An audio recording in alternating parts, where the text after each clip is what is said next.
ସମ୍ମୁଖରେ ବସିଥିବା ସମସ୍ତ ଭକ୍ତ ଭାଇ ଭଉଣୀ ମାନେ କୁନି କୁନି ପିଲା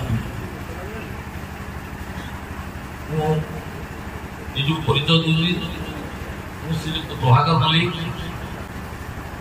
ବାଂଶରାଜ ପ୍ରଚାର ସମିତିର ସମ୍ପାଦକ। ମାନେ ବାବା ସତ୍ୟାନନ୍ଦ ଦାସ ମହାରାଜ ନାହାନ୍ତି, ଆମର ଷ୍ଟେଜରେ ନାହାନ୍ତି। ସିଏ ଆମର ଅନୁଷ୍ଠାନର ଆମର ସଭାପତି ହେଲେ ମହନ୍ତ ମହାରାଜ, ଯେ ସିଂହଦ୍ୱାର ସାମ୍ନାରେ ମହନ୍ତ ରାମକୃଷ୍ଣ ଦାସ, ସେ ସଭାପତି ଅନୁଷ୍ଠାନ। ସତ୍ୟାନନ୍ଦ ଦାସ ମହାରାଜ ହେଉଛନ୍ତି ଏ ଅନୁଷ୍ଠାନର ଉପସଭାପତି। ତାଙ୍କ ଦ୍ୱାରା ଆମେ ବର୍ତ୍ତମାନ ଭାରତବର୍ଷରେ ସବୁଆଡ଼େ ସ୍କନ୍ଦ ପୁରାଣ ଆଲୋଚନା କରୁଛୁ ଏବଂ ମହାପ୍ରଭୁଙ୍କ ବିଷୟରେ ଆମର ପ୍ରଚାର ପ୍ରସାର କାର୍ଯ୍ୟକ୍ରମ ଚାଲିଛି।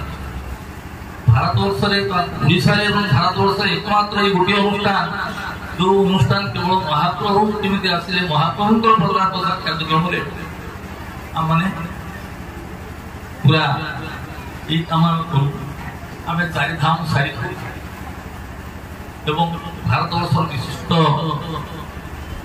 ଜାଗାମାନଙ୍କୁ ଯାଇଛୁ। ଏଠି ଜଗଭାଇ ଅଛନ୍ତି, ଦିଭାଇ ଅଛନ୍ତି, ସମସ୍ତେ ଅଛନ୍ତି, ଆମ ସାଙ୍ଗରେ ଯାଆନ୍ତି।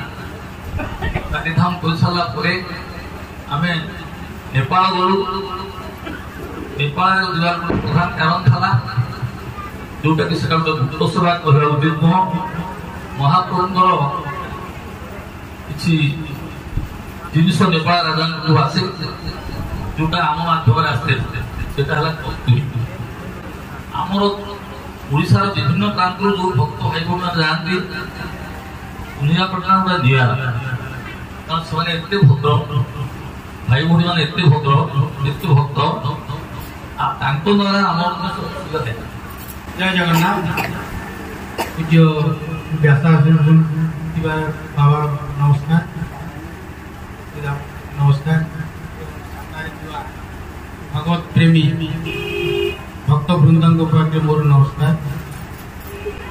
ଆମର ଏ ଜଗନ୍ନାଥ ଶ୍ରୀ ଜଗନ୍ନାଥ ପଞ୍ଚାୟତର ପ୍ରଚାର ସମିତି ତରଫରୁ ଆମେ ବିଭିନ୍ନ ଜାଗାରେ ଯାଇକିରି ଶ୍ରୀ ଜଗନ୍ନାଥଙ୍କର ପାଞ୍ଚରାତ୍ର କାର୍ଯ୍ୟକ୍ରମ କରୁଛୁ। ଏ ଭିତରେ ଆମେ ଚାରିଧାମ ସାରି ଦେଇଛୁ। ଏବେ ନେପାଳ ଯାଇଛୁ, ଉଜ୍ଜୟନ ଯାଇଛୁ, ଏବେ ଜୁନ ମାସରେ ଆମେ ଯାଇଥିଲୁ ହରିଦ୍ୱାର, ତା ଆଗରୁ ଯାଇଥିଲୁ ମାୟାପୁର। ଏମିତି ବିଭିନ୍ନ ଜାଗାରେ ଆମେ ସବୁ ଜଗନ୍ନାଥଙ୍କର ପାଞ୍ଚରାତ୍ର କାର୍ଯ୍ୟକ୍ରମ କରୁଛୁ। ଏବେ ଆମେ ଜାନୁଆରୀ ମାସରେ ଜାନୁଆରୀ 4ରୁ ଜାନୁଆରୀ 8 ଅଯୋଧ୍ୟାରେ ଆମେ କରିବାକୁ ଯାଉଛୁ ଯେ ଶ୍ରୀ ଜଗନ୍ନାଥଙ୍କ ପାଞ୍ଚରାତ୍ର। ତେଣୁ ଏଥିରେ ବାବା ସତ୍ୟାନନ୍ଦ ଦାସ ମହାରାଜ ପ୍ରବଚନ ଦେବେ, ପୌରୋହିତ୍ୟ କରିବେ ଆମର ରାଧାବଲ୍ଲଭ ମଠ ପୁରୀ ବାବା ମହନ୍ତ ରାମକୃଷ୍ଣ ଦାସ ମହାରାଜ।